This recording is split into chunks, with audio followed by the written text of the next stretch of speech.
distance.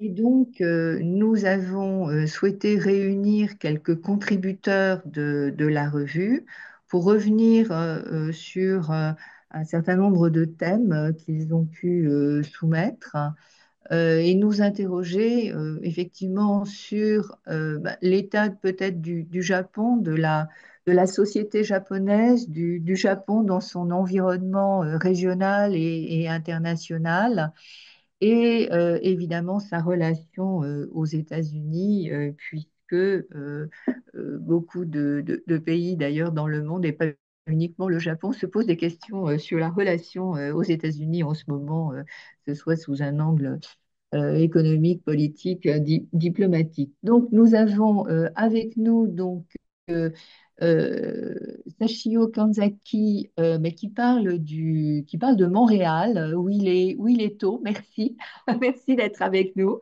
Donc c'est un bon jour puisqu'il est 8h30 en ce moment à, euh, à Montréal. Et nous avons, bonsoir, Robert Dujary, qui lui est à Tokyo. Et donc à Tokyo, voyons Robert, il est 21h30. Voilà, et nous devrions être, j'espère, rejoints par le professeur Philippe Pelletier, qui est à Lyon, donc qui est à Paris, donc le même temps horaire que la plupart d'entre nous. Donc, nous allons procéder, effectivement, je vais peut-être vous céder la parole, Sachio, en premier.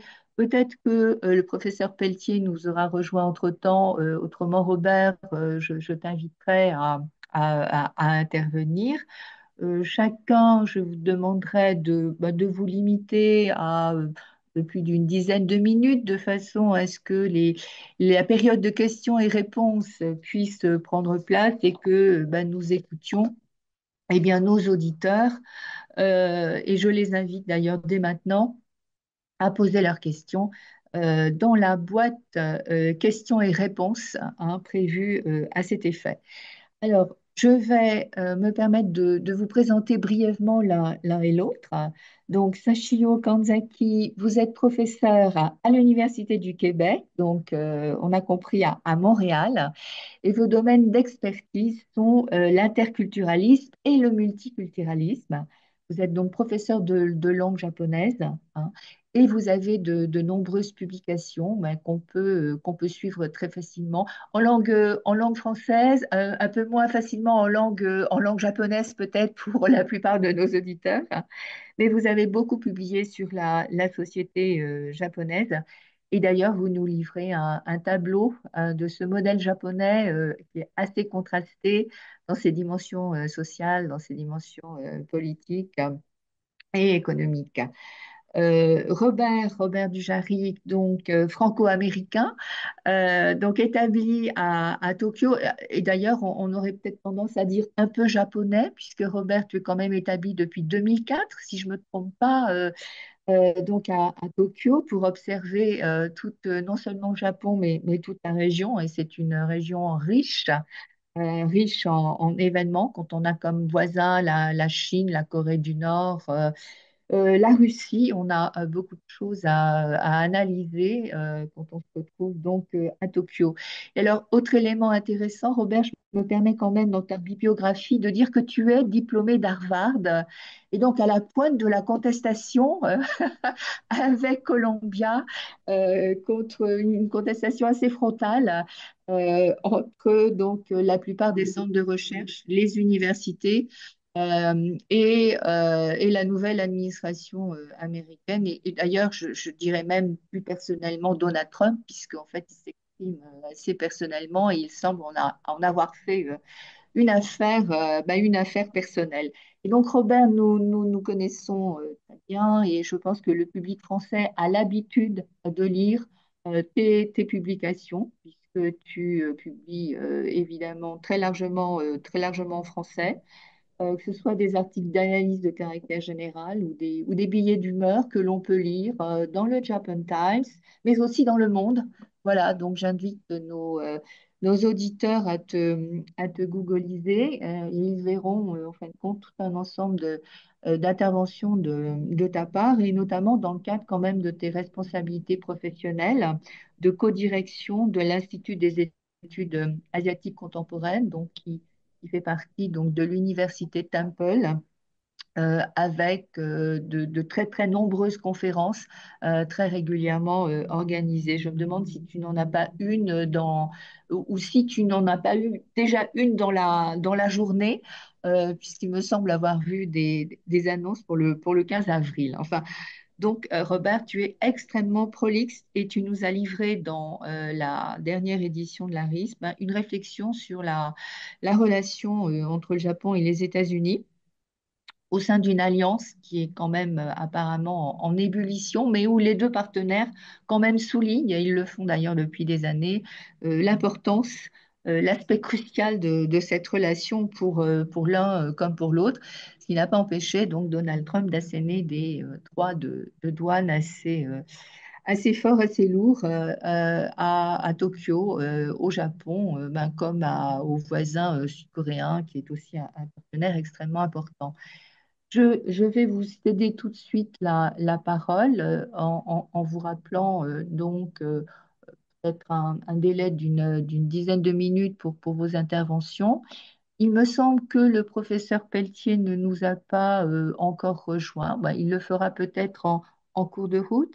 Sachio, est-ce que je peux vous demander de prendre la parole pour nous livrer vos réflexions bah, sur un thème qu'on a voulu intituler pour ce webinaire, poser la question de la résilience du Japon, mais qui est un écho évidemment à la revue et à l'interrogation sur le rapport à la puissance du Japon et en miroir à l'intervention que vous avez donc déjà livrée pour nous.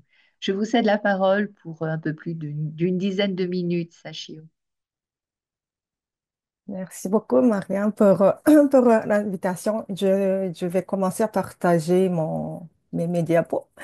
Bien, Est-ce on voit le que PowerPoint, le premier à vous... l'écran. ok.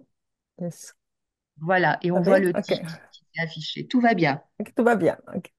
Merci beaucoup. Bon, OK. Donc, aujourd'hui, en tant qu'anthropologue, j'essaie de vous donner un peu sur le portrait de la société japonaise aujourd'hui, aujourd'hui.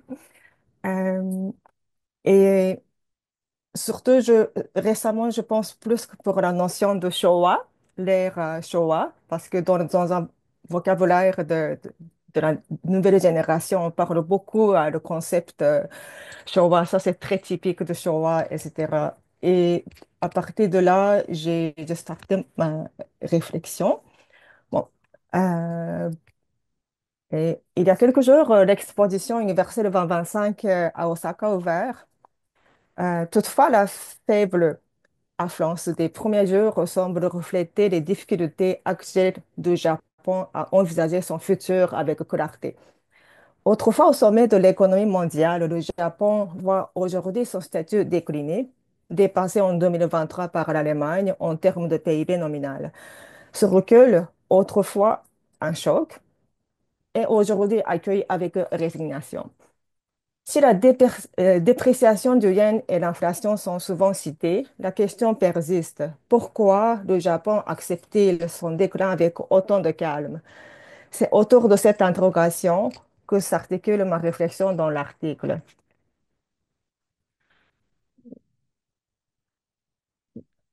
Le contraste avec les années 2000, où la montée de la Chine avait secoué le pays, est frappant. Aujourd'hui, avec un vieillissement démographique et un déséquilibre géopolitique croissant, le Japon semble plus stoïque. Est-ce un épuisement collectif ou une acceptation pragmatique de son nouveau rôle dans un monde multipolaire? Enfin, la situation politique du Japon après les élections générales de 2024, de l'année passée en automne, ayant conduit un gouvernement de coalition minoritaire, soulève aussi des questions sur la coopération et la démocratie japonaise à l'ère Reiwa. Après la Seconde Guerre mondiale, le Japon a entrepris une reconstruction rapide. Sous l'occupation américaine, des réformes majeures ont eu lieu, comme la réforme agraire et la dissolution des aibatsu, des grandes entreprises familiales. Cela a permis de libérer des ressources pour accélérer l'industrialisation. Ce qui a aussi marqué cette période, c'est la coopération étroite entre le gouvernement et les entreprises. Le gouvernement japonais a joué un rôle clé, notamment à travers des subventions et des orientations stratégiques pour stimuler la croissance économique. Ce modèle, avec le système Keiretsu, a permis de créer des relations solides entre les différents acteurs économiques, favorisant ainsi une croissance rapide et une industrialisation impressionnante dans les décennies qui ont suivi. Le modèle économique japonais repose sur deux piliers principaux: l'industrialisation dirigée par l'État et l'importance des exportations. Grâce à l'innovation technologique, notamment le Kaizen, amélioration continue, et le juste à temps, des industries comme l'automobile et l'électronique sont devenues des leaders mondiaux. Des entreprises comme Toyota et Sony ont innové pour offrir des produits de qualité, dominant les marchés mondiaux pendant des décennies. Ce modèle japonais a également inspiré d'autres pays en Asie, comme la Corée du Sud, Taïwan et Singapour, qui ont adopté des stratégies similaires soutenues par l'État. Ensemble, le modèle japonais montre que l'intervention de l'État peut aller de pair avec la croissance économique, offrant une alternative aux politiques néolibérales qui privilégient la dérégulation. Depuis les années 90, le modèle économique japonais a montré des signes de faiblesse. Dans les années 80, le Japon était au sommet de sa puissance économique, avec des entreprises comme Sony et Toshiba dominant le marché mondial. Cependant, la bulle spéculative a éclaté en 1991, en suivant des accords de Plaza de 1985 qui ont fait grimper la valeur du yen, qui a suscité la délocalisation industrielle.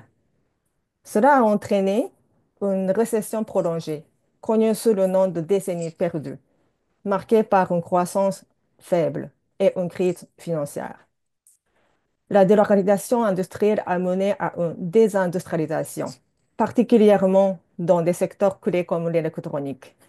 Des géants comme Sony ont perdu leur position de leader face à la concurrence croissante de pays comme la Chine.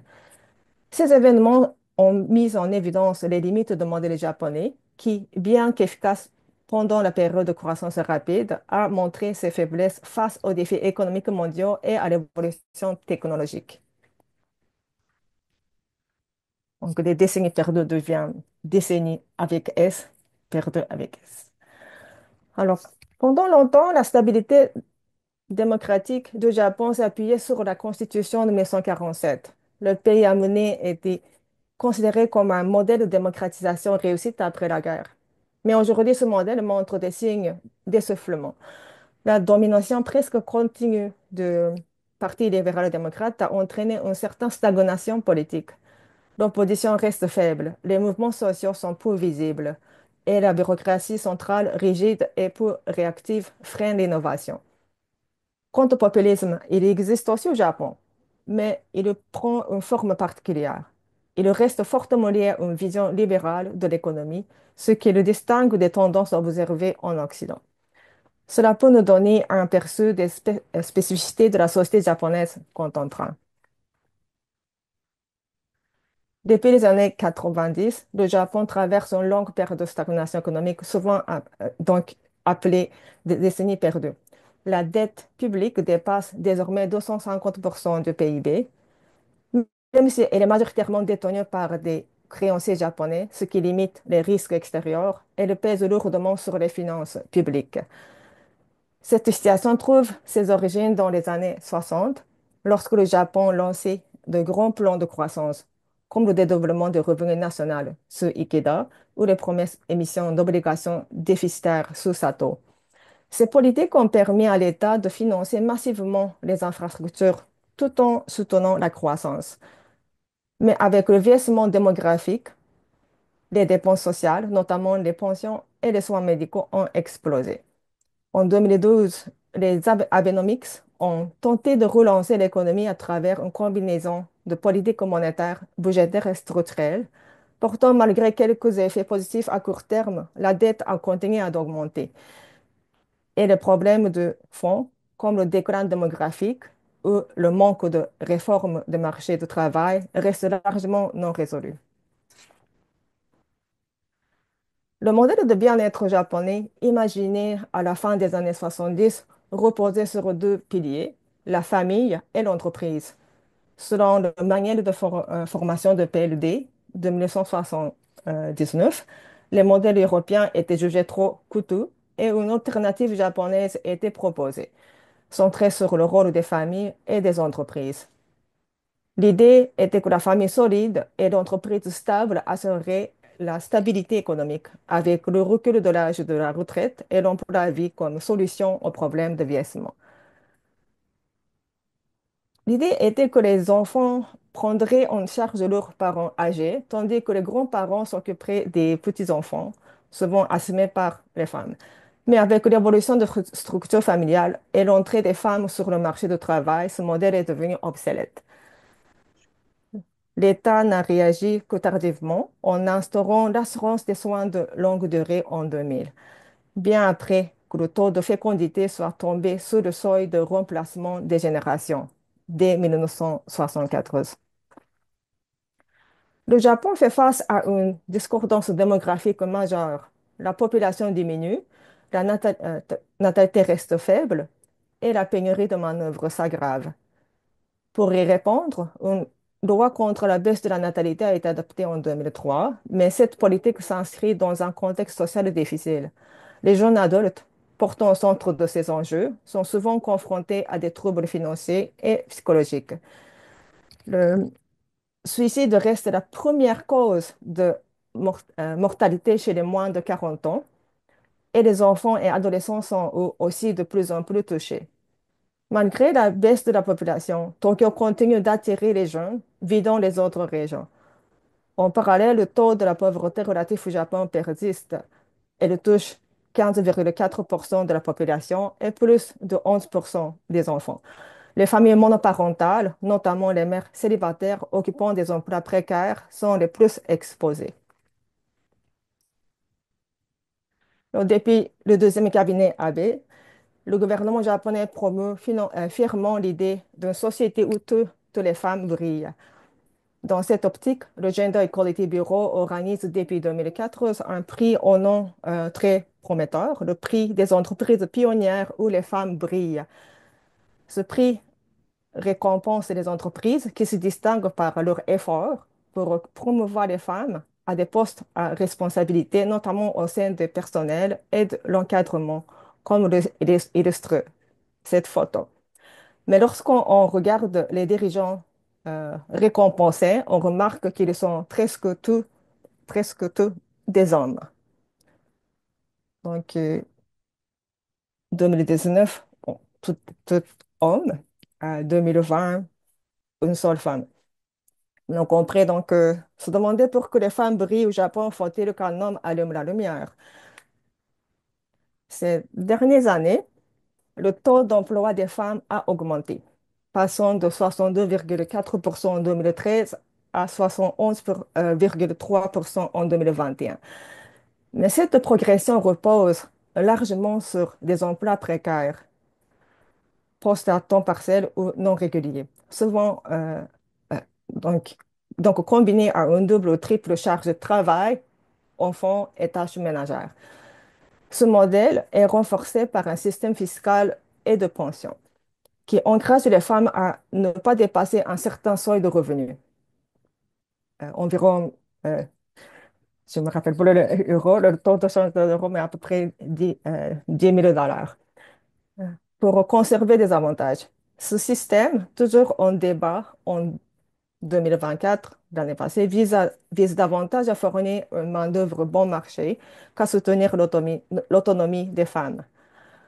En parallèle, la part des travailleurs non réguliers a fortement augmenté, atteignant 37% en 2023 contre seulement 15% en 1984, affectant surtout les femmes. Enfin, la structure familiale japonaise a profondément changé. Les foyers multigénérationnels ne représentent plus que 7,7% et les familles traditionnelles nucléaires aussi sont en net recul. Cela montre une rupture claire avec le modèle promu pendant l'ère Showa. Aujourd'hui, le Japon traverse une période de transition profonde. D'un côté, ces villes sont parmi les plus agréables à vivre au monde, mais en parallèle, en 2023, pour la première fois, une majorité des Japonais se disent insatisfaits de leur vie. Le nombre de départs à l'étranger augmente, même si une partie des jeunes générations redonnent de la valeur au mode de vie japonais. Ces contradictions montrent que les anciennes valeurs, les valeurs Showa, symboles de croissance rapide et d'ordre social rigide, sont de plus en plus remises en question. On voit apparaître une critique plus ouverte de Karoshi, du harcèlement et une intention nouvelle portée à la santé mentale, à l'environnement et à l'éthique de travail. Le Japon ne s'est pas encore complètement détaché de son ancien modèle, mais on observe une forme d'adaptation. Dans un monde en mutation, il devient un laboratoire discret, mais riche d'enseignements sur la façon d'affronter des défis globaux comme le vieillissement, la transition économique et la quête de sens dans nos sociétés. Alors, j'arrête là. Je pense que c'est un tour de dizaine de minutes. Merci. Un petit peu plus, un petit peu plus, Chaillot. Mais je voulais vous laisser vraiment présenter et avoir l'occasion d'évoquer en fin de compte tous ces aspects très importants pour nous, très importants pour nos auditeurs, hein, et notamment, je dirais, le pourquoi de ce déclin et des difficultés de ce modèle japonais. Et je pense que, il y aura beaucoup de questions qui vont revenir sur la société, le modèle sociétal et cette place des femmes que l'on sent vraiment très réduite avec une tension générationnelle et puis surtout ce monde politique que vous avez décrit, qui est quand même à dominante masculine, qui n'est pas uniquement l'apanage du Japon, comme vous le savez. Donc il y aura peut-être des parallèles intéressants qui vont apparaître pendant la discussion. Mais j'ai quand même noté des points très noirs, évidemment, l'état mental de la population, le taux de suicide, ce vieillissement de la population. Nous avons déjà eu un webinaire sur ce thème il y a quelque temps où il était intéressant de faire une différence entre le système de retraite et l'accompagnement des aînés, entre le système japonais et le système français. Et je pense que nos éditeurs ont été assez effrayés d'apprendre que finalement l'âge de départ à la retraite au Japon, fortement encouragé par le gouvernement, est 65 ans. Et je pense que ça aura donné à réfléchir. Et je ne commande pas davantage. Je vais laisser passer la parole à notre second panéliste, à Robert Dujaric. Robert, nous t'écoutons. Bon, voilà, je dis comme Marc-Antoine, moi je ne suis pas un grand orateur, donc je préfère toujours répondre aux questions que parler. En plus, ça permettra Oui. d'ajuster Bien. mes remarques à ce qui intéresse le public, puisqu'après tout, c'est à eux de décider ce qu'ils souhaitent. Je crois que on peut résumer en fait la relation nippo-américaine de façon assez succincte.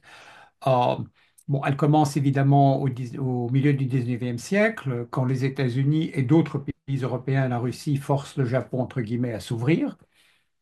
Euh, Entre autres, c'est d'ailleurs intéressant pour permettre aux baleiniers américains d'avoir accès aux ports japonais. Alors maintenant, on s'attaque au Japon parce que le Japon tue encore des baleines, ce qu'on ne fait plus en Occident, sauf je crois en Norvège et en Islande. Euh, bon, des traités inégaux sont signés avec les États-Unis, la Russie, les pays européens. Le Japon échappe à la colonisation, entre autres parce que les puissances potentiellement coloniales, à savoir la Grande-Bretagne, même les États-Unis, n'ont pas comme objectif de conquérir le Japon. Le Japon se modernise. Euh, en fait, en adaptant, mais en copiant en grande partie les modèles occidentaux. Et ça prouve, cette période est intéressante, cette période Meiji qui va des années 10, enfin, qui commence en 1868, mais disons ce qu'on appelle le Bakumatsu, la fin du shogunat disons 1855, plus ou moins même 1850, au début de l'ère Meiji, disons 1889, la Constitution, on vous dit toujours, quand vous arrivez au Japon, c'est les orientalistes, y compris d'ailleurs les Japonais auto-orientalisés, vous disent, vous savez, au Japon, tout avance très lentement, l'âge est extrêmement important, ne nous demandez pas de changer. Les transformations qu'a vécu le Japon en quelques décennies sont probablement plus radicales que ce qu'a vu n'importe quel pays européen, sauf l'Union soviétique. Parce que l'Union soviétique s'est terminée évidemment par un régime génocidaire. Je pense que même un Français rentrant à Paris en 1816 et l'ayant quitté en 1788 aurait été moins aurait été plus apte à comprendre les changements et aurait été moins dépaysé un Japonais revenant dans son pays en 1880, l'ayant quitté 30 ans avant. Donc, vous avez ce... Bon, la relation avec les États-Unis voit de la modernisation du Japon de façon relativement positive. Le premier accroc, dans un sens, c'est la conférence de paix à Paris, suite au premier conflit mondial, où les autorités japonaises demandent une clause d'égalité raciale pour les Japonais. Ils sont pas particulièrement préoccupés par la situation des Congolais ou des Indiens. Euh, cette proposition est refusée parce les États-Unis, l'Australie aussi, de façon très importante, souhaitaient continuer à interdire l'émigration japonaise. Ça a troublé les dirigeants japonais qui se sont dit, euh, nous nous sommes modernisés, nous sommes devenus un pays entre guillemets occidental. Le droit, le système politique, ce n'était pas une vraie démocratie, mais des tas de pays européens, l'Italie n'était pas une vraie démocratie en 1920 non plus. Euh, et là, on refuse de nous accepter. Euh, le conflit commence à se développer dans les années 30 graduellement avec les États-Unis, avec la Grande-Bretagne face à l'expansionnisme japonais en Asie. Il devient beaucoup plus aigu après la défaite de la France en juin 40, quand le Japon prend possession, enfin, pas prend possession, mais occupe l'Indochine française, ce qui est considéré comme les États-Unis comme presque casus belli, mène à un embargo américain et la situation continue à se dégrader. Jusqu'à l'attaque aéronavale à Pearl Harbor. En décembre 41, guerre, guerre qui se termine par la défaite du Japon et par l'occupation du pays par les États-Unis. Contrairement à l'Allemagne, où l'Allemagne a été dépecée en fait en 10 parties, si on comprend Königsberg, euh, les zones prises par la Pologne à l'est de l'Oderneisse, le découpage de Berlin, la Sarre qui est partiellement française jusqu'en 55, la rectification entre guillemets de frontières avec les Pays-Bas. Le Japon, hors quelques îlots qui sont pris par les Soviétiques, et Okinawa avec une situation un peu spéciale, le Japon est occupé par les États-Unis, avec quelques troupes alliées, mais c'est une occupation à 100% américaine. C'est une occupation différente parce qu'elle est indirecte. En Allemagne, je parle des zones occidentales, les Occidentaux prennent il n'y a plus de gouvernement allemand. Vous avez dans certaines municipalités des maires, entre guillemets, enfin des dirigeants de ville qui sont des militaires étrangers. Il y a plus d'État allemand. Euh, Au Japon, les États-Unis gardent le gouvernement. Il y a un premier ministre, il y a des ministères. Quand MacArthur arrive, les soldats qui le protègent de l'aérodrome à la capitale sont des soldats japonais, parce qu'il n'y a pas encore, les Américains n'ont pas encore débarqué en masse. Et MacArthur, le Japon perd sa souveraineté, mais les États-Unis donnent des ordres qui sont mis en place par le gouvernement japonais. Il y a beaucoup moins d'implication des autorités américaines dans l'occupation du Japon qu'il y en a eu en Allemagne dans l'occupation de l'Allemagne. Pour des tas de raisons, entre autres les différences culturelles, linguistiques, historiques, faisaient qu'il était évident pour n'importe quel Américain qui réfléchissait de se dire que autant dans un sens, prendre le contrôle de régions allemandes, c'était pas très compliqué. Il y avait un très grand nombre d'Américains qui étaient germanophones, qui connaissaient la culture allemande. Il y avait des tas de réfugiés allemands qui sont revenus en uniforme américain, comme Kissinger, par exemple. Il y avait des tas d'Allemands qui connaissaient les États-Unis. C'était pas hyper compliqué. Au Japon, ça allait pas. Et donc, l'establishment japonais est resté au pouvoir, la bureaucratie a survécu, sauf les militaires, les mêmes. Euh, on a mis des ministres qui n'étaient pas impliqués dans le gouvernement, disons, des années 40 à 45, mais qui faisaient partie de l'establishment. L'empereur est resté sur son trône, on ne l'a pas inculpé pour crime contre l'humanité.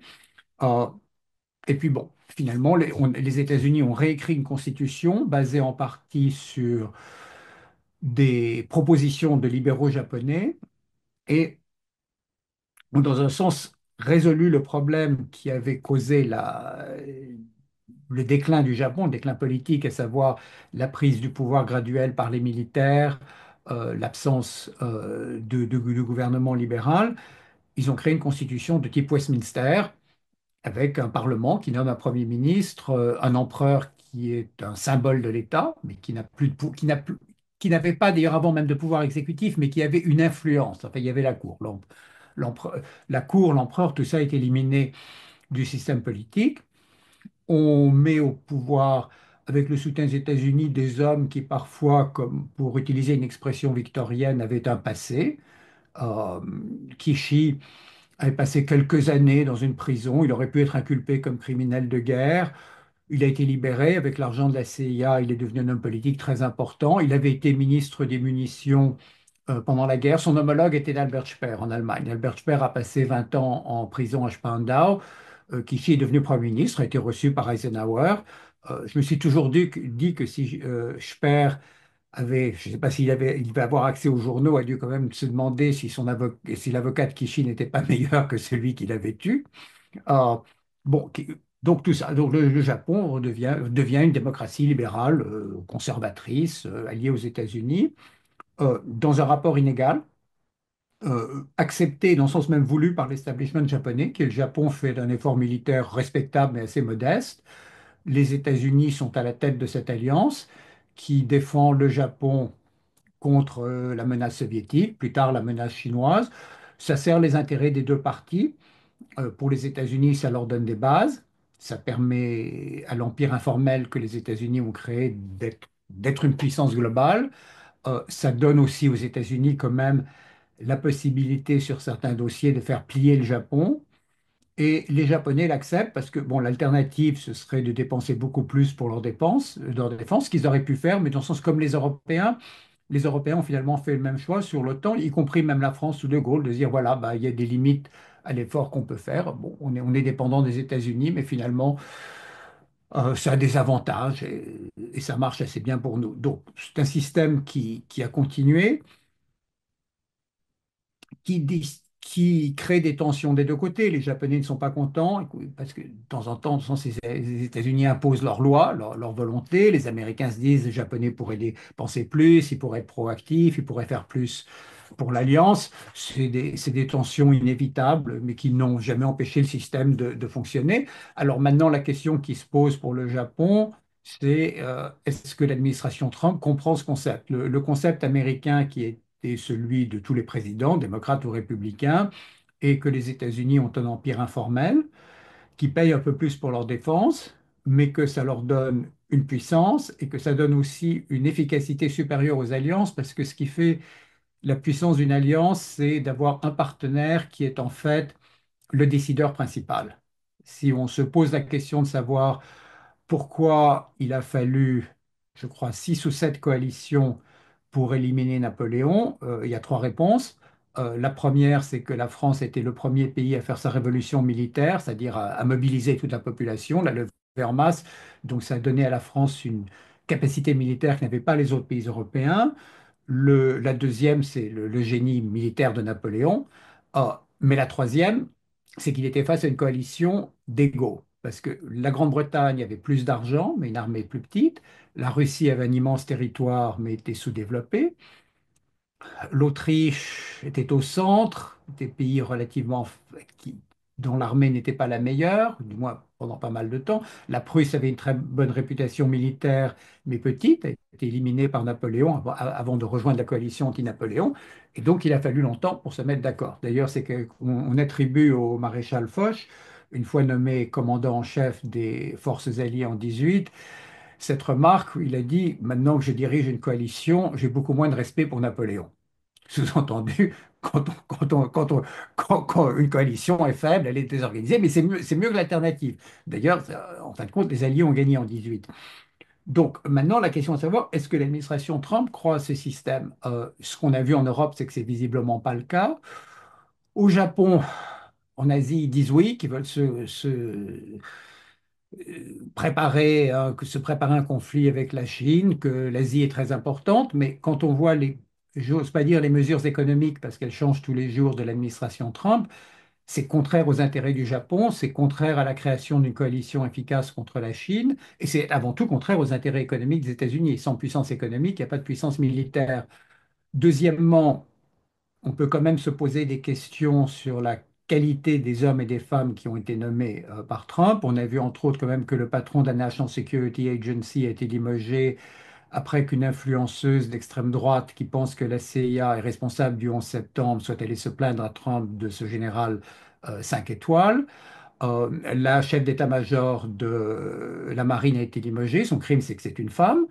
Euh, on a vu quand même quand on lit la conversation entre le vice-président, le ministre de la Défense et le conseiller de Nixon, qui est sorti sur Signal parce qu'ils ont invité un journaliste à cette conversation normalement confidentielle, que simplement ce sont les pieds nickelés, comme on disait en français avant. Donc là, il y a une question qui se pose pour le Japon, c'est la capacité en cas de crise des dirigeants actuels des États-Unis à faire face. Alors, la vision optimiste, c'est de se dire que une guerre avec la Chine est plus improbable qu'elle n'est probable. Que, bon, bah, si les États-Unis sont plus faibles, le système peut survivre. La Chine n'a pas intérêt à déclencher un conflit. Que l'inertie de la puissance américaine, du Pentagone, des troupes américaines font que le système peut durer un peu, même si sa cervelle est affaiblie. Et que ma foi, les choses retourneront à la normale une fois que Trump aura fini son mandat ou qu'il sera mort ou remplacé par. Et l'interprétation plus pessimiste est que il faut très longtemps pour développer la puissance d'un pays, il faut très peu pour la perdre. C'est comme en bourse, les prix ne montent pas très très rapidement, mais ils peuvent baisser en quelques heures. Deuxièmement, il y a le fait que Trump n'est pas la cause de tous nos problèmes, c'est aussi symptôme. Et il y a, sans faire une analyse prolongée de la société américaine, l'establishment, à la fois démocrate et républicain, a perdu dans le domaine de la politique défense énormément de crédibilité. Il a soutenu aussi bien les démocrates que les républicains deux guerres catastrophiques en Afghanistan et en Irak. Elles ont fait beaucoup moins de morts que le Vietnam et la Corée, mais si on tient compte des morts, des blessés qui sont très nombreux, parce que maintenant la médecine militaire fait que des hommes et des femmes qui, disons, il y a un siècle, on parlait de la Grande Guerre, seraient morts tout de suite, survivent, mais avec des blessures horribles. Et vous avez aussi un très grand nombre d'hommes et de femmes qui sont revenus psychologiquement blessés. Ah, donc, et la guerre en Ukraine, en 2 ans, les États-Unis n'ont pas réussi à vaincre un pays qui est un pays du tiers-monde, qui s'appelle la Russie, qui a un PIB inférieur à celui de l'Italie, une espérance de vie très inférieure, mais comme je le fais remarquer à quelqu'un, c'est peut-être parce que vivre en Italie, c'est très agréable, alors que vivre en Russie, l'est moins. Donc, vous avez ça, vous avez aussi évidemment les crises économiques qui ont impacté les classes moyennes. Euh, et donc la crédibilité de l'establishment a baissé. Et il n'est pas évident qu'un autre président arriverait à convaincre les Américains que le rôle impérial des États-Unis est dans leur intérêt. Alors qu'en fait, c'est là-dessus que je conclurai. Le problème aux États-Unis, c'est la globalisation a servi les États-Unis. C'est-à-dire quand on voit la puissance économique des États-Unis, on ne peut pas dire que c'est un pays qui n'a pas bénéficié du système. Mais les richesses sont allées avant tout à une minorité relativement faible, pas simplement le top 1%, parce que c'est 5%, 10%, et il y a une partie de la population qui pense avoir été lésée, et donc il est très facile à des démagogues de dire c'est de la faute des étrangers, c'est de la faute du commerce international, c'est de la faute des importations. Donc le Japon est dans cette situation où si tout va bien, il survivra, si tout va mal, il doit être prêt à une grande crise, et comme le risque est immense, la seule solution pour le Japon, c'est un vrai programme de réarmement, comme en Europe. Merci pour cette conclusion. Merci pour cette conclusion et puis aussi ce soin apporté à nous décrire une trajectoire, en fin de compte, politico-stratégique, ben, qui naît dans une histoire assez particulière. Et c'est vrai qu'on s'interroge toujours sur ce degré de dépendance accepté par le Japon vis-à-vis de ce ce grand partenaire américain, au risque de ne pas avoir suffisamment réfléchi ben, à une situation telle qu'on la connaît, qui est une situation où finalement, soit il y a à accepter. À accepter eh bien, d'être davantage taxé, d'être moins bien protégé si jamais l'administration républicaine envisage de réduire son empreinte militaire au Japon. Le souci de ne pas être mieux considéré en termes de relations commerciales, etc. Et le souci aussi de ne pas être peut-être entraîné dans une relation compliquée, voire physogène avec la Chine, puisqu'il y a toujours eu ce souci du Japon quand même, qui d'ailleurs très très critiqué, mais de jouer à la fois un jeu un peu ambigu, très très proche des États-Unis, mais aussi en essayant de garder de bonnes relations avec la Chine en tant que ben, partenaire économique. Alors merci, je pense qu'on a déjà énormément de questions. Je crois comprendre que le professeur Philippe Pelletier a réussi à se connecter et pourrait prendre la parole pour une intervention. Professeur, est-ce que vous êtes là, si j'ose dire? Est-ce que, est-ce que vous pouvez prendre la parole? On ne vous entend pas. Alors, non. Bah, écoutez, euh, bon, je pense on a toujours un petit souci. Moi, si vous le souhaitez, je pense il serait bon de commencer à poser quelques questions. Et on en a beaucoup dans le chat, finalement. Nos auditeurs ont beaucoup de questions à poser à la suite de vos deux interventions. Alors, une première question, un peu globale, un peu compliquée, mais qui s'interroge sur les évolutions et les caractéristiques de la société japonaise contemporaine, hein, telles que Sachio nous les a décrites, c'est-à-dire une place des femmes qui est restreinte, un vieillissement de la population. On n'a pas parlé du pacifisme, mais ça me semble être quand même un élément important. Comment ces éléments pèsent sur justement la politique militaire, la politique de défense du Japon? Est-ce que ça constitue un facteur, je dirais, un facteur négatif, puisque Robert, tu as quand même terminé en parlant du réarmement qui pourrait être nécessaire. Donc, en quoi cette société, elle est prête à faire cet effort? Donc, première question. Une deuxième question qui est peut-être un petit peu plus du domaine sociétal. Ben, on a parlé de cette société, en fin de compte, du travail qui était quand même assez bloquée, vieillissante. Pourquoi le Japon ne fait pas comme le Canada et pourquoi le Japon ne s'ouvre pas plus à l'immigration? Voilà, deux premières questions. Euh, Sachio, est-ce que vous voulez répondre en premier et puis ensuite euh, Robert complétera en ajoutant ses commentaires et peut-être qu'entre-temps le professeur Pelletier pourra se joindre à nous. Oui. Je pense Vous que avez euh, est-ce que je laisse M. Pelletier? Je n'ai pas compris. Je réponds? Ok. oui, Ok. allez-y, Sachio, Euh, allez-y. ok. Je pense que j'ai regardé trois premières questions. Il y a un peu des éléments un peu interreliés. Oui, Donc, je réponds d'abord, excusez-moi, juste pour dire que les autres mutations sociales japonaises, je dirais le féminisme japonais est en mutation. Et en fait, longtemps c'était discret, mais il exprime désormais davantage à travers les réseaux sociaux. Et donc, et surtout, c'est observable dans les milieux artistiques. Donc, dans la culture populaire, il y a plusieurs personnages importants, très connus. Ils ont dû cesser être sur les ondes de télévisées, comme les humoristes Hitoshi Matsumoto et, et Nakai Masahiro, ou bien des, certains comment dire, compagnies, Johnny's Entertainment qui ont changé leur nom à cause de ce qui est arrivé dans le harcèlement sexuel, etc.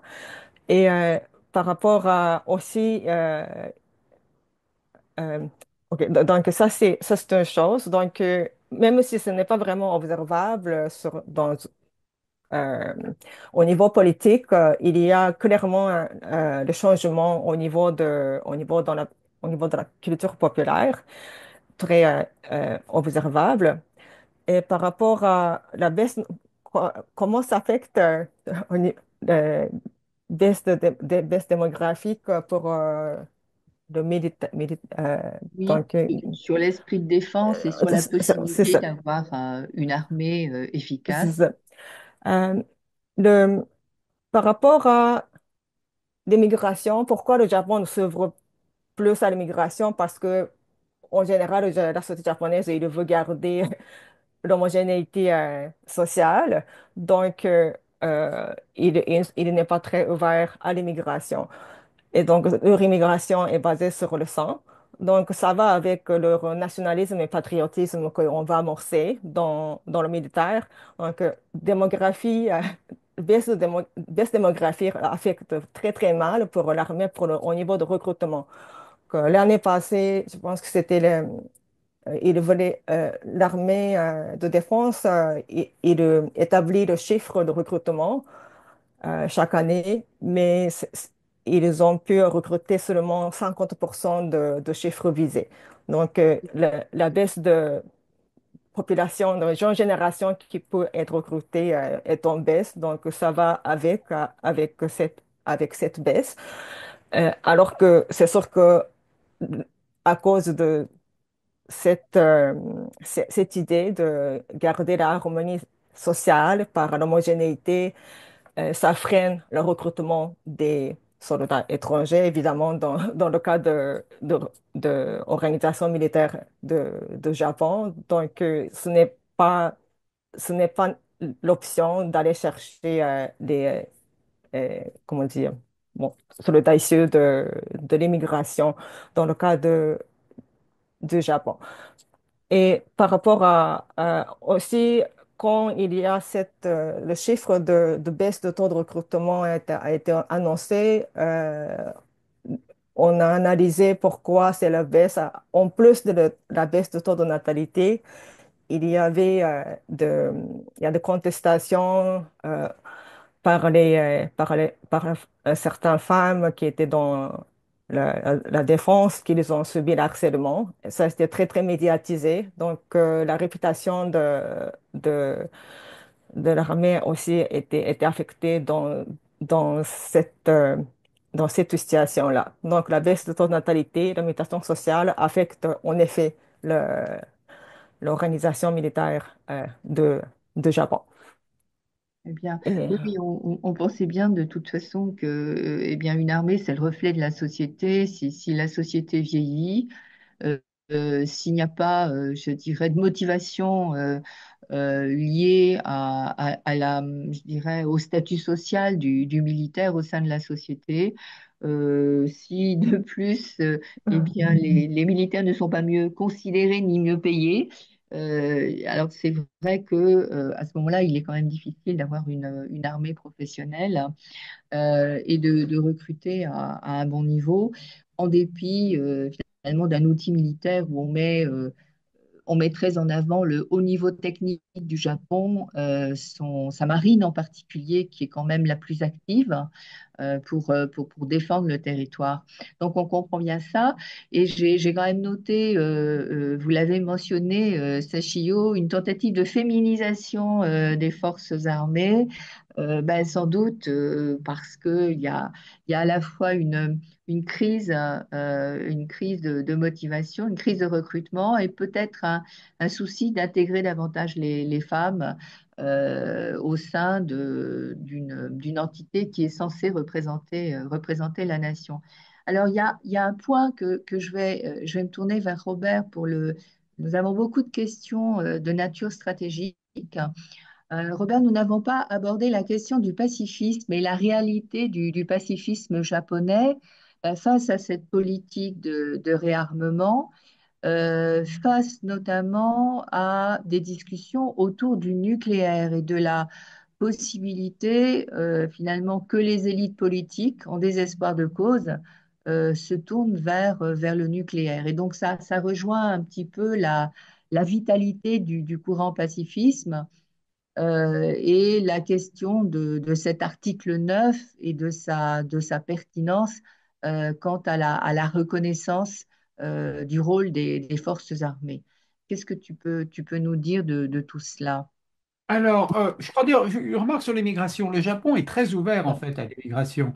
Oui, Il est, si on a une offre d'emploi niveau bac plus 3, en fait, niveau licence au Japon, on a un visa très très rapidement, beaucoup plus rapidement qu'aux États-Unis, que dans l'Union européenne ou qu'au Royaume-Uni.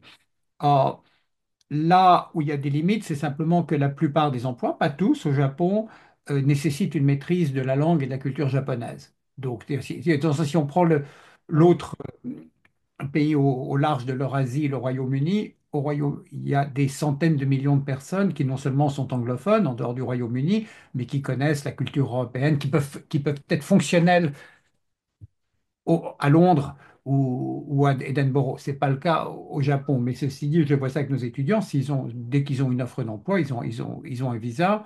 Et on est en train d'ouvrir le marché du travail aussi aux emplois non qualifiés. On le voit d'ailleurs à Tokyo, il y a maintenant quand même 3 millions d'étrangers. C'est très peu au Japon, mais ça a plus que doublé en 15 ans, quelque chose comme ça. Il faudrait que je regarde les statistiques. Euh, et on le voit dans la restauration, dans les hôtels. Euh, Avant, il y avait vraiment que des Japonais. Maintenant, il y a des tas d'étrangers qui sont là, qui travaillent à tous les niveaux. Et par exemple, en technologie, vous avez maintenant pas mal d'Indiens qui sont venus travailler à Tokyo parce que la technologie est un domaine où on n'a pas vraiment besoin. Si on sait rédiger du code, on n'a pas oui. besoin de parler une On autre a langue. parlé C'est-à-dire japonais, oui. on peut mettre 10 informaticiens ensemble, on trouvera un japonais qui fera la liaison entre l'informatique et le reste de l'entreprise, et puis les informaticiens, qui soient indiens, européens ou quoi que ce soit, ils font leur boulot sans avoir vraiment besoin de comprendre le fonctionnement du pays. Donc c'est limité, mais ça, question de savoir alors jusqu'où on peut aller, mais il est évident que le Japon a besoin d'énormément d'émigrés, à moins qu'on trouve des robots qui puissent vraiment remplacer les êtres humains, c'est la seule solution. Euh, et vous avez aussi maintenant ce qu'on appelle des Ron-i, c'est-à-dire c'est basé sur un caractère chinois à utilisation phonétique. Ce sont des Chinois Ah, qui ont quitté la Chine euh, et qui se sont installés au Japon. Il y a des super riches, bon, comme Jack Ma qui est exilé. Il y a des jeunes cadres, des Papa jeunes... est exilé au Japon? En partie, oui, oui, oui, Ah, je oui. ne savais pas. Hmm, Pas exilés, d'accord. enfin, parfois il est en Chine, mais on lui a recommandé de garder Oui, un profil bas hors de Chine. d'accord. Euh, vous avez donc des jeunes cadres qui travaillent parce qu'ils sont là, ils sont motivés. Et vous avez aussi si je puis dire, des moyennement riches qui vont acheter un appartement à Tokyo, essayer de mettre leurs enfants dans des écoles internationales. Hmm.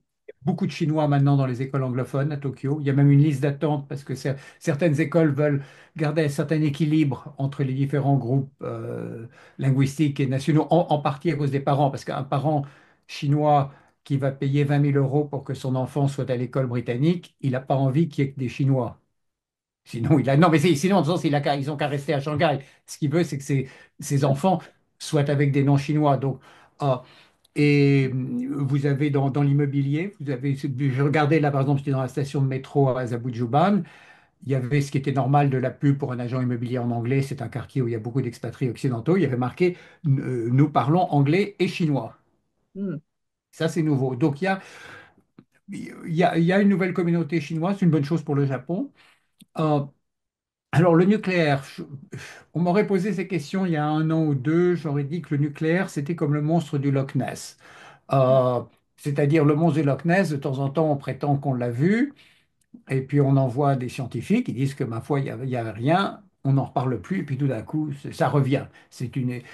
Mais maintenant, je pense, et je suis en train d'essayer d'en savoir plus là-dessus, je crois que que c'est une conversation qu'on va commencer à avoir, pas à dire il faut le faire, parce qu'il est évident que des questions vont se poser sur le parapluie nucléaire américain.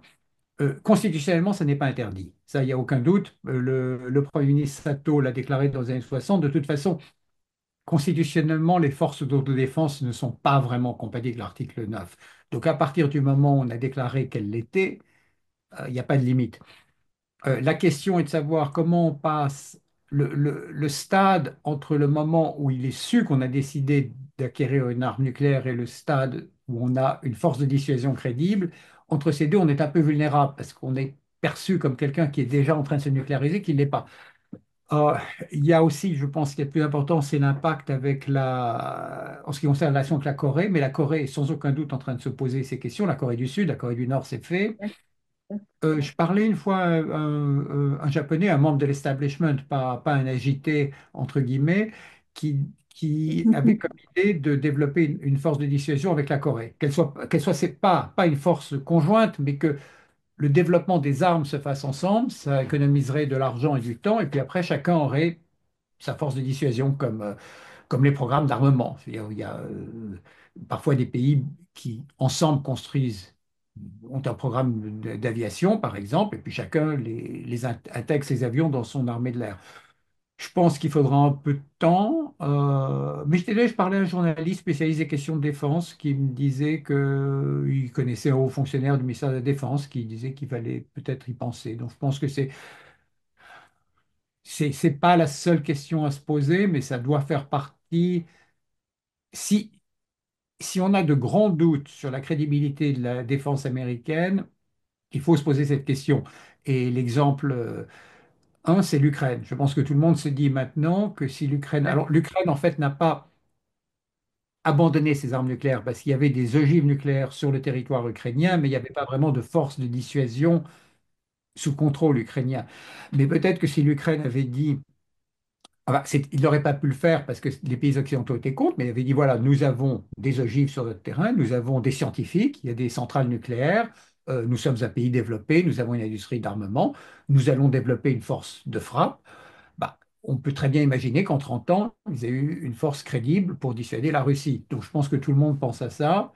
De même qu'en Corée du Nord, je crois qu'on est arrivé à la conclusion que si Saddam Hussein avait eu une vraie arme nucléaire, contrairement à ce que prétendaient les envahisseurs, mais ce n'était pas le cas. Je veux dire, euh, enfin, ils prétendaient qu'il avait un grand programme de développement nucléaire qu'il n'avait pas.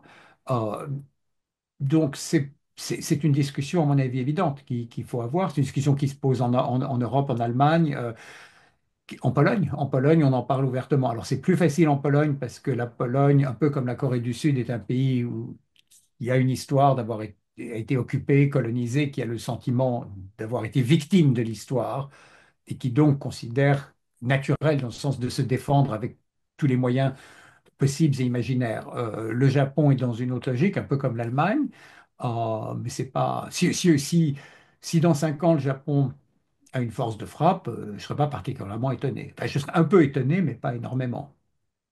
Bon, Alors bah, qu'il y a 10 ans, oui, je l'aurais été.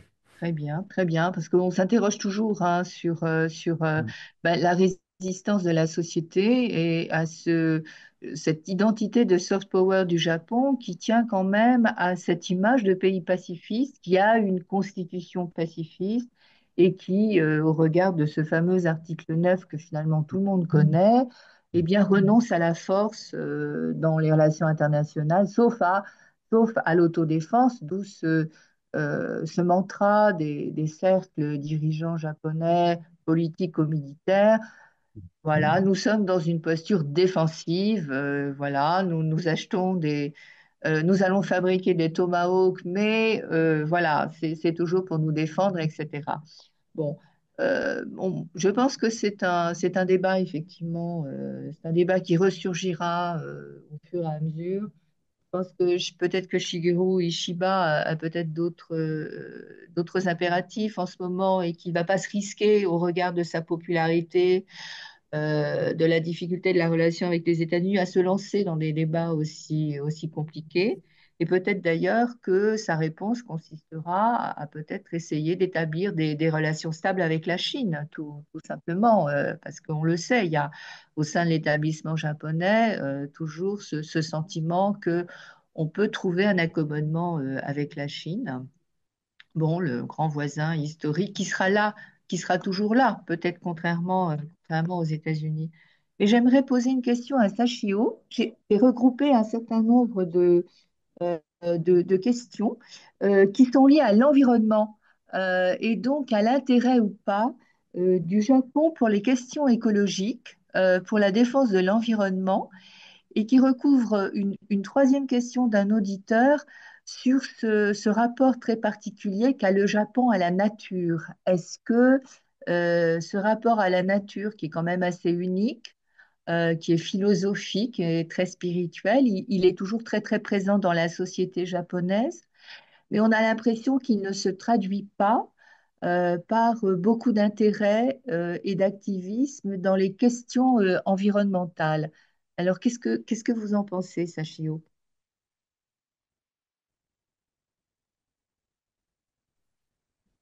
Par rapport euh, au niveau de la avec le changement générationnel, les, il y a quelques années, le mot danshari est devenu très, très populaire avec, euh, je ne sais pas si même en Europe, qu'on connaît Madame qui ronge la maison, qui s'appelle comme Marie, qui a Oui, l'émission de oui, télévision. bien C'est ça. sûr. Madame Marie Kondo. Marie, oui, c'est ça. Marie Kondo, Oui, oui, oui, oui. merci Marie. Robert, tu connais très bien Marie Kondo. Euh, donc, on voit plus au niveau philosophique, on a le retour un peu pour être plus en plus comme minimaliste envers, au lieu au lieu de consommation massive dans la société, on veut être plus minimaliste et on veut vivre comme plus comme avec ce qu'on a. Donc, en ce sens-là, l'environnement, le mouvement environnemental, il y a de... Peut-être c'est la tendance actuelle, au lieu de un peu plutôt que de penser l'harmonie avec la nature, le calqué par Shinto, on a plus de, de tendance plutôt de type bouddhiste, de rejet rejet de désir de produits qu'on observe plus en plus dans la société, mais peut-être ça va avec l'inflation qui stagne la consommation de la société aussi. Et, mais nouvelle génération, donc à l'ère anthropolocène, ils sont déjà satisfaits depuis la naissance. Ils ne vivaient pas le moment très, très difficile économiquement. Ben, il y a de taux de pauvreté, bien sûr, le relatif au Japon qui est élevé. Mais ils ont grandi dans l'environnement très, très différent bon, même de notre génération. Ils ont accès aux euh, différents comment dire, produits et les informations euh, nécessaires pour vivre. Donc, ils ont de plus de satisfaits de leur vie. Et de là, les mouvements vraiment pour environnemental au Japon, il y a une sorte de philosophie il y a une transition aussi vers plus pour ne pas, ne pas causer des dommages sur la planète. Et aussi, ils pensent plus pour le- les problèmes globaux, comme le réchauffement planétaire, que la pollution les pollutions qui sont causées localement. Donc ça, il y a une sorte de pensée un peu globalisée chez les jeunes générations au niveau de l'environnementalisme au Japon.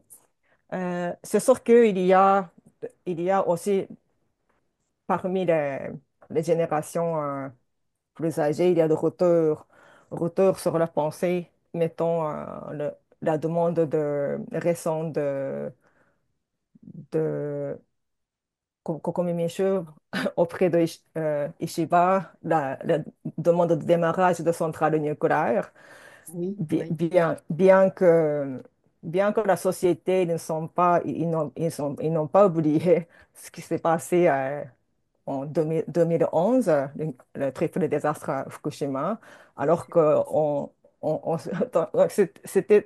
c'est une situation assez particulière parce que c'était le PLD qui doit dire que, ah non, il faut qu'on réfléchisse sur cette politique-là. C'est le parti externe qui demande le démarrage et que c'est le PLD qui défend qu'on doit réfléchir.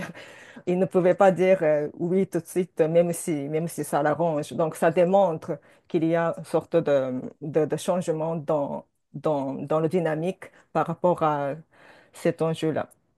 Euh, est-ce que ça répond un peu? tout à fait. Ça répond à trois ensembles de questions, justement, sur l'environnement. Sachant que en France, on va bientôt accueillir cette conférence sur l'océan, la troisième conférence donc, des Nations Unies sur les océans. Alors, elle est évidemment co-organisée par la France et puis le Panama.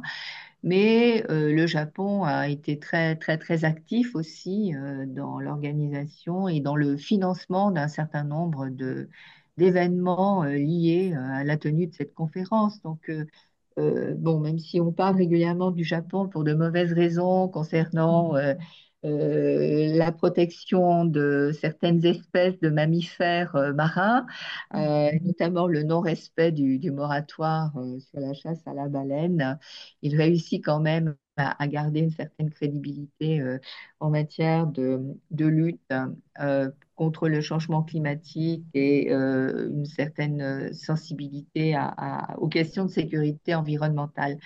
Merci beaucoup, Sachio. Je vais revenir vers toi, Robert, ce qui n'empêche pas Sachio de prendre la parole, parce qu'on a de nouveau des questions sur l'environnement stratégique du Japon et sur la perception de la Chine. Alors, il y a trois groupes de questions, en fin de compte, sur cet environnement. D'abord, évidemment, la perception du Japon face au renforcement et quasiment la constitution d'une forme de front, je n'ose pas parler d'alliance entre la Chine, la Russie et la Corée du Nord. Et évidemment, il y a un lien très, très clair avec la guerre en Ukraine. Voilà. La tentation pour le Japon de se rapprocher quand même de la Chine à la faveur de la hausse de ses tarifs douaniers ou à cause de la hausse de ses tarifs douaniers, ben, de façon à trouver une entente et une manière de balance commerciale, au moins avec un acteur important pour le Japon. Et quid de la relation avec la Corée? Alors que l'administration Biden avait déployé beaucoup d'efforts pour essayer de faire en sorte que ces deux principaux alliés se rapprochent diplomatiquement, stratégiquement, politiquement, mais que, il y avait du côté de la Corée du Sud le président Yoon qui était quand même assez favorable à ce rapprochement, que le président Yoon a été destitué et qu'on est dans une période d'incertitude. Parce que si, on le sait, il y a des alternances que l'on peut prévoir en Corée du Sud entre un groupe conservateur puis le retour des progressistes au pouvoir. Et les progressistes au pouvoir sont pas très favorables à un rapprochement avec le Japon, ni même d'ailleurs avec une alliance et un rapprochement ou des relations de sécurité très proches avec les États-Unis. Donc, qu'en est-il du paysage stratégique vu par Tokyo, Robert? Comment tu vois ça? Alors, bon, probablement Tokyo, tout le monde n'a pas les mêmes perceptions, ça c'est comme partout. Euh, la Chine est évidemment considérée comme une menace potentielle. Ceci dit, c'est aussi un marché important. Il n'y a pas, contrairement aux États-Unis, même contrairement à ce qu'on soit dans certains pays d'Europe, un mouvement pro-protectionniste au Japon. Je crois que la relation avec la Chine économique est vue de façon favorable. Euh, les mesures prises potentiellement, alors on ne sait pas parce que ça change toutes les heures, par Trump contre la Chine peuvent avoir un impact sur les entreprises japonaises, évidemment. Euh, on peut imaginer, je pense qu'on n'en parle pas maintenant, mais encore une fois, à partir du moment où le gouvernement américain met en doute la ligne politique, la ligne directrice de la politique américaine, qui est celle en fait qui a été adoptée en 40-41, même avant Pearl Harbor, on peut imaginer des dirigeants japonais se disant, bah, finalement, la Chine ne va pas nous envahir. La Chine est en déclin démographique aussi. Elle n'est pas aussi puissante qu'on le dit. Euh, on peut survivre avec un Taïwan qui est sous contrôle chinois. C'est pas la fin du monde. Je dis pas que je suis d'accord avec cette analyse, mais elle est possible. Oui, Et on va essayer d'arriver à un modus vivendi, parce que de toute façon, on ne peut pas être dans cette situation où à la fois la Chine est notre adversaire, les États-Unis sont pas fiables et leur président nous menace de guerre économique, peut-être un moment de guerre monétaire. Je ne vois pas ça en ce moment, mais les choses peuvent changer rapidement. Je ne dirais pas qu'il y a 50% de chance, même peut-être pas 20%, mais peut-être 5, 10. Il y a euh, Chine, Russie, Corée du Nord, oui, ça inquiète évidemment. Je crois que la réaction japonaise à l'invasion à grande échelle de l'Ukraine, parce qu'elle avait déjà commencé avec le Donetsk et avec la Crimée, en 22, a été plus forte que ce que j'aurais escompté si on m'avait demandé un jour après que fera le Japon. Alors, ça a été en partie, sans aucun doute, à cause de la pression américaine, mais ça a été aussi, parce que je crois que les dirigeants japonais se sont dit, ça menace, c'est pas que ça viole le droit international. Bon, le droit international, dans certains cas, ça ne préoccupe personne. Je veux dire, personne à Tokyo a du mal à dormir euh, parce que le Sahara occidental a été officiellement annexé par le Maroc. Euh, les changements de frontières sur le Golan entre Israël et la Syrie, ça ne préoccupe personne à Tokyo. Mais bon, c'était l'Ukraine, c'est quand même en Europe centrale, près de, tout près de l'Union européenne, enfin, c'est des pays qui ont des frontières avec l'Union européenne, avec la Pologne, avec la Roumanie, avec d'autres, avec la Slovaquie, avec la Hongrie. Ils se sont dit, bah, finalement, si on remet en cause ces frontières, si on remet en cause la paix là, peut-être qu'un jour ce sera Taïwan, peut-être qu'un jour ce sera nous. Euh, et qu'il était aussi important que le Japon montre qu'il était prêt à contribuer à la sécurité occidentale parce que le Japon est appelé, sera peut-être un jour appelé à demander non seulement aux Américains mais aux Européens de faire quelque chose pour le Japon dans cette région. Euh, Kishida est allé à Kiev, il a été le dernier dirigeant du G7 à y aller. Pour eux, c'était déjà beaucoup. Euh, Ils ont accueilli quelques réfugiés ukrainiens, pas énormément, mais de toute façon, logiquement, il fallait mieux que le Japon donne de l'argent à la Pologne pour accueillir les réfugiés ukrainiens. À part certains réfugiés ukrainiens qui ont, par exemple, qui sont dans l'informatique ou dans certains domaines, on voit mal comment ce qu'ils feraient au Japon, enfin pour eux. Je veux dire, oui, tout à fait. Oui, oui, oui. émotionnellement, émotionnellement et tout. Bon, Ça mais paraît le très Japon a quand même différent. accueilli. Nous avons des étudiantes ukrainiennes dans notre université. Enfin, nous avons donné des bourses. Elles ont eu des visas, à ma connaissance, assez facilement. Euh, il a probablement indirectement envoyé des munitions à l'Ukraine via les États-Unis. Oui, Donc ça les a un peu choqués. Je crois l'axe Russie, Chine, Corée du Nord, évidemment, ils voient ça. Les Coréens du Sud encore plus, mais le fait que les Nord-Coréens s'entraînent en Ukraine, alors bon, ce qui est bon pour les Japonais, pour les Coréens du Sud, c'est qu'ils sentent que quand même beaucoup de ces Nord-Coréens se font tuer. Ça, c'est une bonne chose pour eux. Non, mais ça Oui, fait un oui, ennemi. objectivement, oui, oui, Et oui. il faut dire, c'est pas, on n'est pas dans l'humanitaire, on est dans Clausewitz ici. Euh, mais en revanche, ça permet à l'armée nord-coréenne d'apprendre ce qu'est une guerre moderne. Bien sûr, oui. Donc ça, c'est tout à fait négatif. On se pose sur la question, qu'est-ce que les Russes donnent? Je veux dire, c'est pas une activité caritative de la part du roi nord-coréen, de Kim Il. Euh, Est-ce que la Russie donne des armes, des munitions? Donc tout ça, évidemment, ça inquiète le Japon, ça inquiète la Corée du Sud. Euh, la Corée du Sud, je crois que, évidemment, la plupart des dirigeants japonais se rendent compte qu'avoir des bonnes relations avec la Corée du Sud, c'est important. C'est compliqué des deux côtés, il y a des problèmes émotionnels, politiques en Corée du Sud. Le Japon est dans le sens une arme que l'on brandit contre ses adversaires politiques en Corée. Yoon a été pour le Japon et pour Washington un très bon président. Donc, la tentative de coup d'État assez extraordinaire, évidemment, je crois, choquer tout le monde à Tokyo, à Washington. Qu'est-ce qui va se passer maintenant? Alors, il y a eu le précédent président de gauche, Moon. Ça n'a pas été catastrophique pour la relation sécuritaire. Je crois que là, évidemment, en ce moment, il y a peu de choses qu'on peut faire avec la Corée du Sud parce qu'elle est déstabilisée. La grande question pour le Japon concernant la Corée du Sud, c'est pas tellement les relations avec Séoul, c'est de savoir quelle sera la politique américaine vis-à-vis de la Corée du Sud. Trump avait parlé de retirer les troupes de Corée du Sud, de demander des sommes astronomiques à la Corée du Sud pour accepter d'avoir des troupes américaines. Ces troupes américaines, elles sont là pour défendre les intérêts américains. C'est pas de la philanthropie. Donc ça aussi, ça peut les inquiéter parce qu'un retrait américain de la Corée du Sud, ce serait une très mauvaise nouvelle pour le Japon. Pour l'instant, on n'en parle pas, mais encore une fois, à Washington, tous les jours, il y a des surprises. Euh, il y a pas l'équipe l'équipe qui est en place à Washington n'a pas les mêmes perceptions. Enfin, certains, il y a une différence sur la façon dont Vance voit ça, dont Waltz. Tout tourne autour d'un président qui, encore une fois, tous les jours peut changer d'avis. Pour l'instant, heureusement, dans un sens, je crois qu'on n'en parle pas à Washington.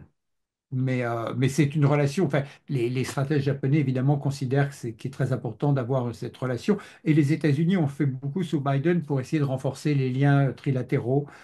Il faut espérer que ça continuera. Est-ce que c'est considéré comme un dossier important par le département d'État aujourd'hui? J'en ai aucune idée. Non, mais oui, ça reste intéressant. J'essayais de suivre les nominations d'ambassadeurs, de voir qui était envoyé où, et Alors, notamment l'ambassadeur qu'on a envoyé ben, à Tokyo, qui me paraît être un homme d'affaires, mais assez proche de Trump, hein, c'est et qui n'est pas très porté sur les questions stratégiques, mais plutôt commerciales. non.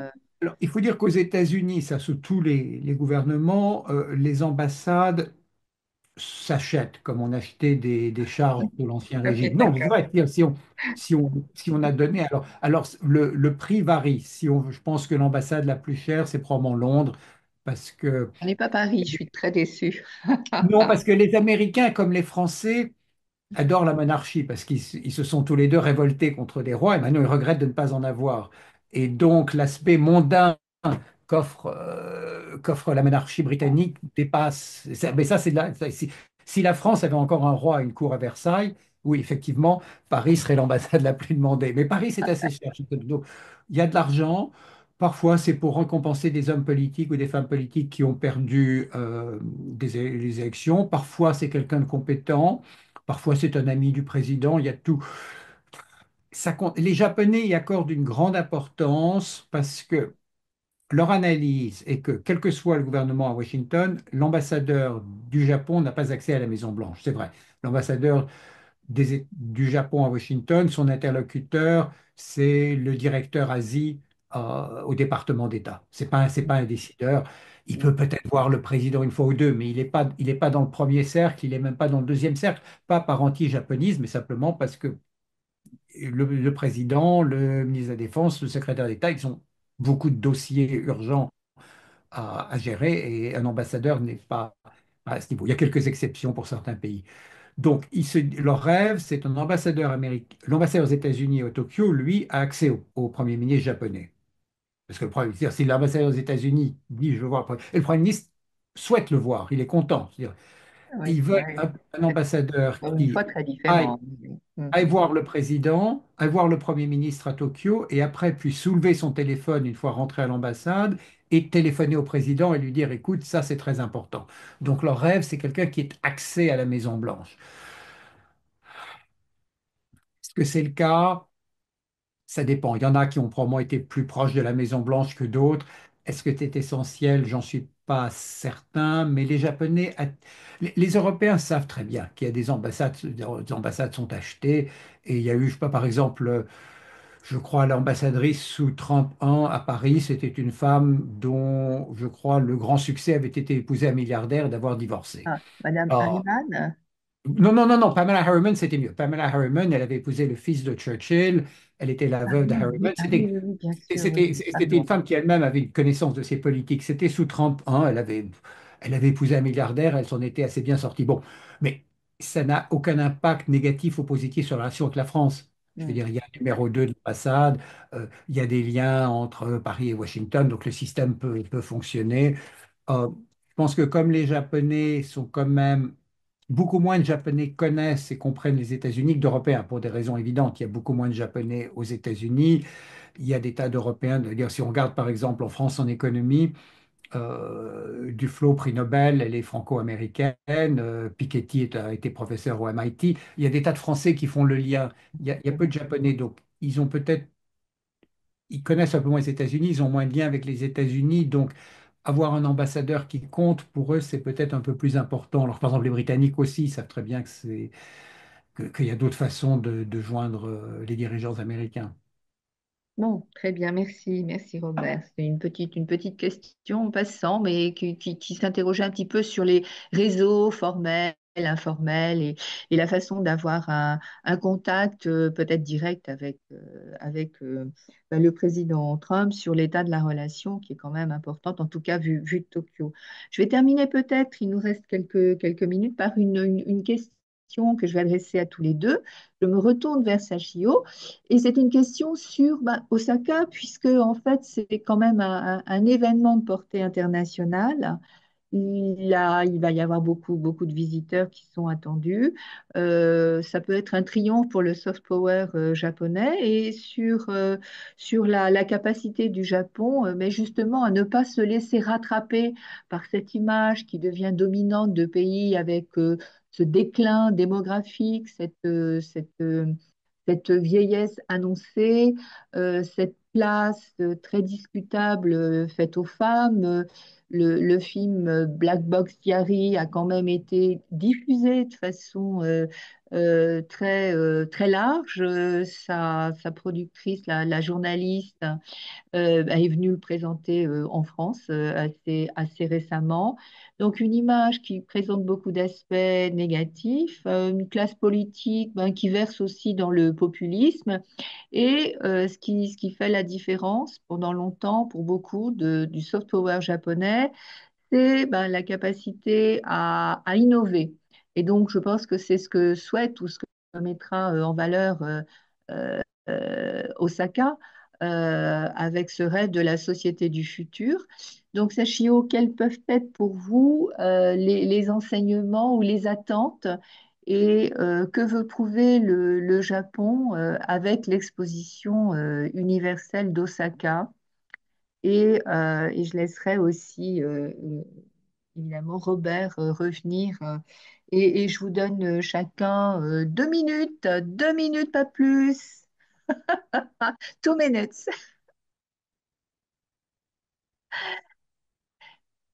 Sachio, que pouvez-vous nous dire de l'exposition d'Osaka?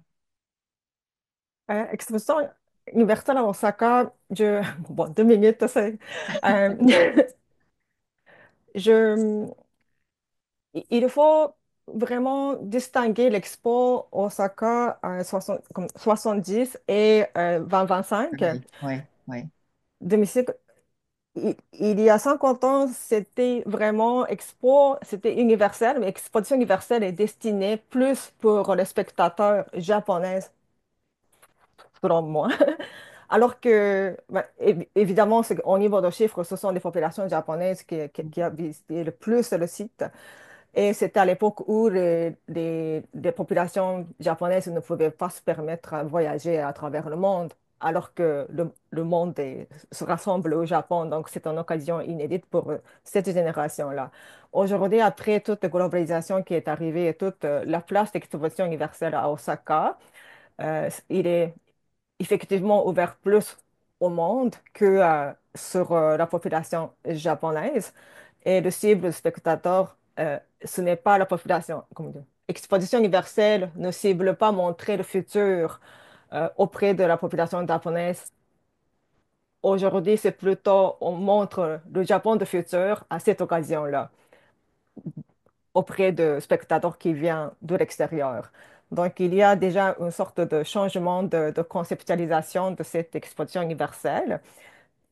Mais au niveau à l'intérieur du Japon,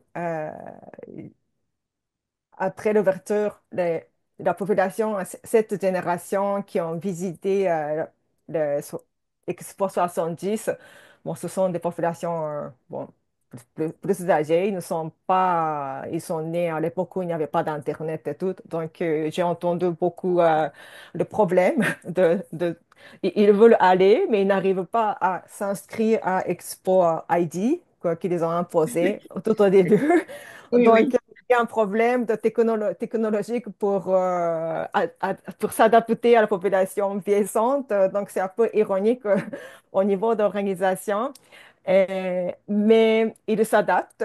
Ils ont changé. Ils ont commencé à émettre différents types de tickets finalement qui sont plus simples. Et, euh, et avec le thème d'expo, donc concevoir le futur. Je pense que ça reflète bien en fait la société japonaise qu'on peut considérer comme un précurseur parce que c'est le Japon est le pays bon, industrialisé et le plus vieillissant au monde. Donc ce qui se passe au Japon, ça donne vraiment la piste pour les autres sociétés post-industrielles, industrialisées, selon Donc un nouveau le modèle et nouveau modèle. Un Japon résilient, si on veut en fait reprendre le thème de notre webinaire Oui, c'est ça. ce soir. Voilà, un Japon résilient. Du coup, Robert, bon, allez, on va peut-être dépasser. Je t'accorde les 2 minutes que je t'ai promises pour que tu nous dises en fait, selon toi, ce que veut montrer le Japon à cette exposition universelle d'Osaka. Honnêtement, je ne sais pas, parce que je pense que personne ne parle au Japon de cette exposition, donc c'est difficile de Ah, savoir. c'est Je fou crois que ça, j'ai beaucoup d'amis français qui ne parlent que de ça et qui ont pris leur billet. Oui, ce sur quoi je conclurai, soit le grand problème du Japon, ce qui ne sera pas inclus à l'exposition, c'est la démographie. C'est pas oui, unique au Japon, c'est le problème de oui. la Corée, c'est le problème de la Chine. Euh, c'est ça, en fait. Je crois que c'est là-dessus qu'il faut conclure. Très bien, ben, très bien. On avait quand même une petite idée je dirais, de la robotique familiale qui était mise en place pour aider les aînés.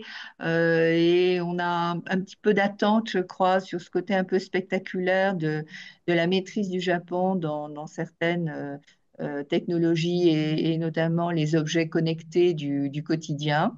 Donc, on va essayer de se laisser surprendre par l'exposition universelle d'Osaka, en souhaitant, en fin de compte, que le Japon bah, nous montre qu'il est capable, comme à chaque fois et comme tu l'as expliqué dans l'introduction, eh bien, de se renouveler, de renaître, de ne pas se laisser décourager par bah, des événements historiques ou une situation sociétale qui peut apparaître effectivement très préoccupante, qui nous rattrape aussi en Europe.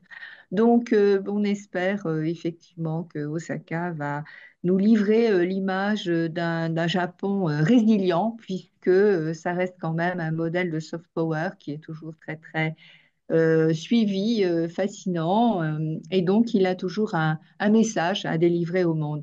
Et moi, je voudrais vous remercier très chaleureusement. Je sais qu'il reste, bon, Sachio a toute une journée devant elle.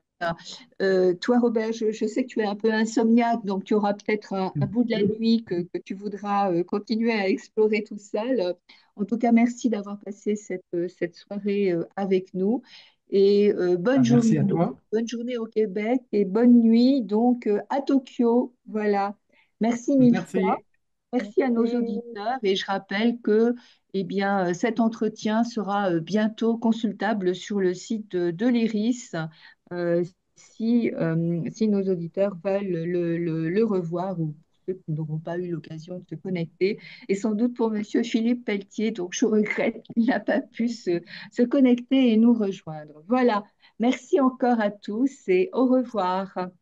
Au revoir, Au merci. revoir. Merci.